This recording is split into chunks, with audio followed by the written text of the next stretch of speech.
Uummanni raayyaa gaaffii karaa nagaa fi dimokiraatawaa gaafachaa ture bulchiinsa TPLF irraa dhabuun karaa hidhannoo filachuun dhagahameeti jira. Muummichi ministeera Itoophiyaa Abiyyi Ahmad jechoota paarlaamaa irratti dubbate hordofuudhaan dhimma magaalaa Dirree Dhawaa ajandaa maanguddoota Somaalee ta'uun himameera. Haleellaan ajajaa kaaba raayyaa ittisa biyyaa irratti raawwatame waggaa 5ffaan kabajameera. Oduu biyya alaatiin barattoonni Afrikaa jirneetara fincaaniin dalagu kalaqan addunyaan ajaa'ibsiifachuun himameeti jira. Balaa sigiggii lafaa kutaa lixaa Keeniyaatti mudate namoonni lubbuun isaanii darban dabaluun 26 gahaa jiraachuun himameera. Ashama harka fuunee akka moltoo hordoftaa fi daawwattoota qaroo miidiyaa irraa oduu guyyaaf qindeeffadhe isinitti hima. Kan hangamaa isinitti himu immoo hangafoota oduuti. Osoo gara bal'ina oduu keenyatti hin darbin namoonni maatii keenya hin ta'in qaroo miidiyaa sabiskiraayib, laayik, sheer gochuudhaan maatii keenya ta'aa isiniin jedha. Amma immoo kallattiimaan gara bal'ina oduu keenyatti isin dabarsa. Uummanni raayyaa gaaffii karaa nagaa fi dimokiraataa gaafachaa ture bulchiinsa TPLF irraa dhabuudhaan karaa hidhannoo filachuun dhagahameera. Kaaba Itoophiyaa godina raayyaa Azeebotti jilli daawwannaa pirezidaantii Tigraay Leetinaanti Jeneraal Taaddasaa Warradaatiin durfamu raayyaa Azeebotti sochii dhorkamuun dhagahameera. Dhiyeenya jeequmsa waraanaa gama sadii raayyaa fi Aksuum keessatti ka'een hoggarri Tigraay fi kallattii garaagaraatiin itti fufeeti jira. Waldhabdee fi jeequmsi daangaa raayyaa fi waljara irratti uumame hordofuudhaan ajajoonni daawwannaa misooma irratti hirmaachuun turan Johan Madiidii fi durfamu daawwannaa isaanii haquun gara Mokonnitti deebi'uu isaanii himameera.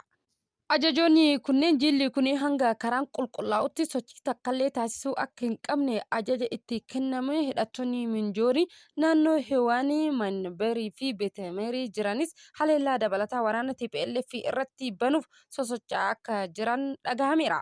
Kanumaanis jilli daawwannaa misoomaa jechuudhaan godina raayyaa nagaa fakkeessuuf sosocho'aa turan pirezidaantii bulchiinsa yeroo naannichaa Jeneraal Taaddasaa Warradaa dabalatee qondaaltonni isaanii wajjin jiranis karaa carcaree fi Mokonnin bahanii Machaa'oo fi Aljeejitti deebi'uufis dirqamuun himameeti jira. Haasawa muummichi ministeera Itoophiyaa hordofuudhaan dhimmi magaalaa Dirree Dhawaa ajandaa maanguddoota Somaalee ta'uun himame. Haasawa muummichi ministeera Itoophiyaa Dr. Abiyyi Ahmad walgahii paarlaamaa irratti magaalaan Dirree Dhawaa heera mootummaa federaalaatiin magaalaa qaama Oromiyaa ta'uun mirkaneessee hordofuudhaan aktiivistii fi maanguddoota buuleeyyii Somaalee biratti ajandaa guddaa ta'uunis himameeti jira.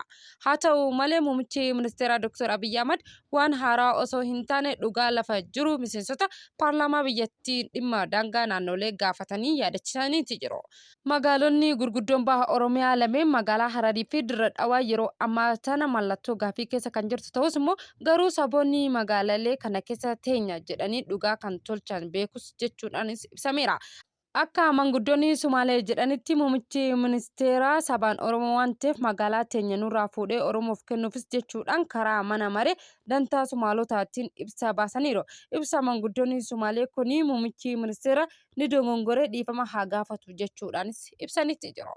Haleellaan ajajaa kaabaa raayyaa ittisa biyyaa waggaa 5ffaa yaadatame. Yaadannoo waggaa 5ffaa haleellaa ajajaa kaabaa raayyaa ittisa biyyaa irratti raawwatame sirna dungoo ibsuudhaan ajajaa giddu galeessaa Dololoo kabajameeti jira.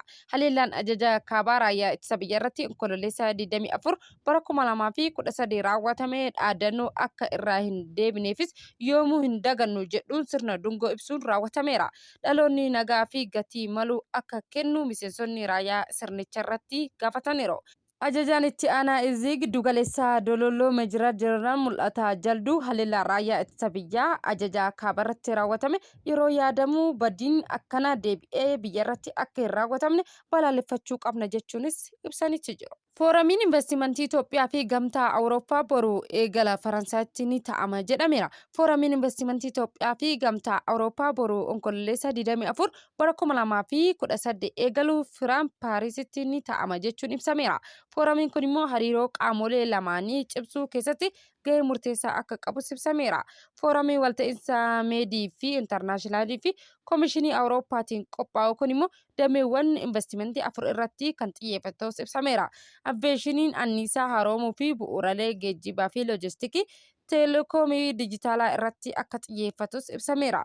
Ministeerri dhimma alaa Geediyoo Ximooxiyoos fooramiin kun immoo hojii Itoophiyaa fi biyyoonni Awurooppaa misooma bu'uuraalee kalaqaa fi dameewwan dinagdee irratti hojjetaman qooda olaanaa qabaachuus ibsaniiru. Ministeerri maallaqaa Obbo Ahmad Shidee gama isaaniitiin Itoophiyaan hojiirra oolmaa ce'umsa dinagdee haaraa irratti kan argamtus eeraniiti jiru. Egaa hordoftoota fi daawwattoota Qaroo Miidiyaa irraa oduun biyya keessaa kana fakkaata moduu bargamaa isinitti hima. Barattoonni Afrikaa jenereetara fincaaniin dalaguu kalaquun addunyaa ajaa'ibsiise. Jenereetarri ajaa'ibaa barattoota Naayijeeriyaa afuriin uumame xiyyeeffannoo addunyaa hawwatuun ibsameeti jira. Barattoonni dargaggoota duroo Aniid Adobolii fi Ankaladil Abolii fi Fallaqaa Alwatii fi Boolee Eenyuwal moodeela jenereetara fincaanii fayyadamuun gaazii haayidroolojii oomishuu fi sana boodammoo humna ibsaa maddisiisuu akka baasanis ibsameera. Kaayyoon kalaqa kanas inni guddaan jenereetaroota boba'aan hojjetan kanneen gaazii kaarboon monooksaayidii gadi lakkisanii fi namoota ajjeesan filannoo qulqulluu ta'ee bakka buusuufis ta'us ibsameeti jira. Fincaan adeemsa elektiroolaayizii jedhamu keessa yeroo darbu gaaziin haayidroolojii gadi lakkisuu akka danda'u barattoonni kun mirkaneessaniiru. Fincaan kun immoo seelii elektiroolaayitii keessa darbee gaazii haayidroolojii addaan baafamee gaazichi immoo filtaraa fi goggogduu keessa darbee gara jenereetaratti seenee kunis immoo humna maddisiisaa jedhameera. Barattoonni kunneen immoo fincaan liitira tokko sa'aatii 6 humna ibsaa maddisiisuu akka danda'us himaniitti jiru. Yaanni kun bal'inaan immoo kan jajjamu yoo ta'u immoo ogeeyyiin teeknikaa keessumaa humna sa'aatii 6fis ba'u ilaalchisee yaaddoo kaasanitti jiru. Haayidroolojiin jenereetarichaa hojjechuufis barbaachisu adeemsa elektiroolaayizii maddisiisuudhaafis immoo humna isaa barbaachisa jechuun ibsanitti jiru. Anniisaan haayidroolojiin adda baasuuf oolu immoo anniisaa jenereetarichaa oomishuuf caalaa guddaa ta'uu waan danda'uufis immoo sirni kun itti fayyadamu guddaadhaafis immoo kan danda'amne ta'uu ogeeyyiin ni dubbatu.